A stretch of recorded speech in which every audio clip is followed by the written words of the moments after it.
한미연합 군사훈련을 곧 이제 앞두고 있습니다.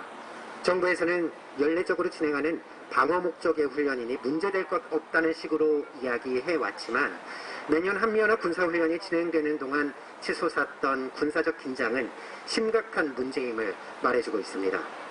최첨단 무기들이 동원된 가운데 대규모 군사훈련을 벌입니다. 이 훈련은 명확히 북을 그 대상으로 하고 있습니다. 문제가 안 될 수가 없습니다. 지금 계획하고 있는 한미연합 군사훈련은 당장 중단되어야 합니다. 한미연합 군사훈련을 중단하면 심각한 안보 불안 상황이 발생할 것처럼 이야기하는 사람들이 있습니다. 과연 정말 한미연합 군사훈련을 실시하지 않으면 심각한 안보 불안 상황이 오고 군사적 위협으로 불안정한 상황이 발생할까요? 역사적으로 한미연합 군사훈련을 실시하지 않은 적도 있었고 또 축소해서 진행한 적도 있었습니다. 한미연합 군사훈련을 실시하지 않은 상황에선 북과의 대화가 진전되고 또 군사적 긴장을 완화하기 위한 합의들이 도출되기도 했습니다. 1992년에도 그래야 했고 또 94년에도 제네바 합의가 있었습니다. 북미 싱가포르 합의가 있었고 북미 정상 간 대화와 협상이 진행되는 상황에서 한미연합 훈련이 축소된 적도 있었습니다. 하지만 대북 제재를 강화하고 군사훈련을 강화하고 최첨단 무기를 도입하는 등 대북 적대 정책이 강화되면서 한반도의 군사적 긴장은 다시 치솟게 됩니다. 지금의 상황이 잘 보여주고 있죠. 문재인 정부는 힘에 의한 평화를 추구했습니다. 온갖 무기들을 사들이고 또 한미연합 군사훈련을 벌이면서 대북 적대로 일관했습니다. 그 결과 북에서 유해 선언을 했던 ICBM 발사를 재개하는 상황까지 오게 된 것입니다. 북을 대상으로 한 대규모 한미연합 군사훈련은 북의 더 큰 반발로 이어질 수밖에 없습니다. 북한의 ICBM 발사가 큰 위협이 되고 있고 그 침략에 대비한 훈련을 해야 한다는 분들도 계십니다. 북한의 ICBM이 전쟁을 목적으로 미국과 동맹국을 침략하려는 것인지 우린 냉정하게 생각해 봐야 합니다. 미국은 세계 최강의 군사력을 보유하고 있죠. 핵탄두만도 수천 기 이상 보유하고 있습니다. 이런 미국을 상대로 전쟁을 벌인다는 게 가능한 상황입니까?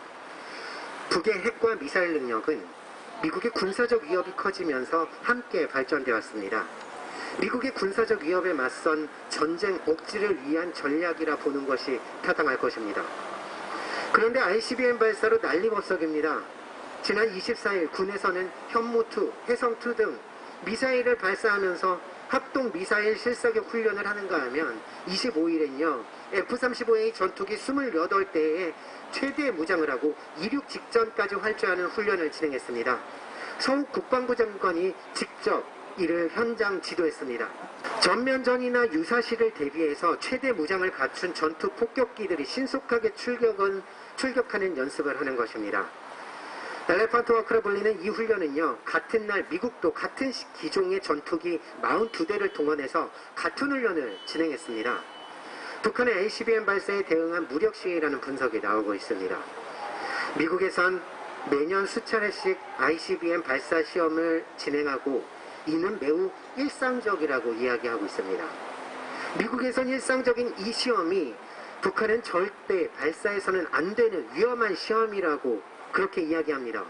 누군가에겐 일상적인 이 시험이 누군가에겐 절대 금기시 되는 위험한 시험이라면서 이중잣대를 들이밀고 온갖 군사력을 동원한 위협이 진행됩니다. 유엔에선 제재 논의가 또 이어집니다. 이런 상황에서 4월에 앞두고 있는 한미연합 군사훈련은 실질적인 군사적 위협으로 작용될 것입니다. 항공모함을 동원하고 각종 폭격기와 전투기를 동원한 대규모 군사훈련을 진행해왔던 한미연합 군사훈련, 이것은 공격적 성격을 드러내고 있습니다. 야외 실기동훈련을 벌이다 바로 실전으로 이어져도 이상할 게 없습니다. 그야말로 실전과 같은 전쟁 연습을 벌입니다. 작은 충돌도 전면전으로 이어질 수 있는 위험한 훈련입니다.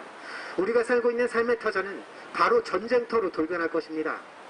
모든 것이 파괴되고 우리의 삶을 송두리째 앗아갈 것입니다. 하지만 한반도에서 수천 킬로 떨어진 미국에겐 특별히 위협이 될 것이 없습니다. 그렇기 때문에 어떤 위험한 훈련을 강행해도 미국에겐 부담이 없겠죠. 하지만 우리에겐 그렇지 않습니다. 한미연합 군사훈련은 우리에게 직접적인 위협이 될 것입니다. 그런데 국민들에게 직접적인 위협이 될 이 문제는 뒤로하고 정치권에서는 대통령 집무실 이전에 안보 공백이 생긴다며 정쟁이 뜨겁습니다.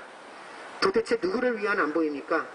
그 정쟁 속에서도 한미동맹 강화와 대북 적대에 대해서만큼은 일치된 입장을 보여주고 있습니다. 안보 논쟁 속에 국민의 안전은 전혀 고려 대상이 아닌 듯합니다.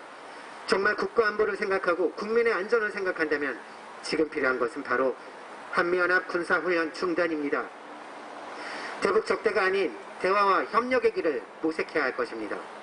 힘에 의한 평화를 추구하며 대북 적대로 일관했던 문재인 정부에 이어 새로운 당선자 또한 임기가 시작하기 전부터 같은 민족보다 한미 동맹을 중요시하는 모습을 보여주고 있습니다. 우리가 평화의 목소리를 더욱 높여야 할 것 같습니다.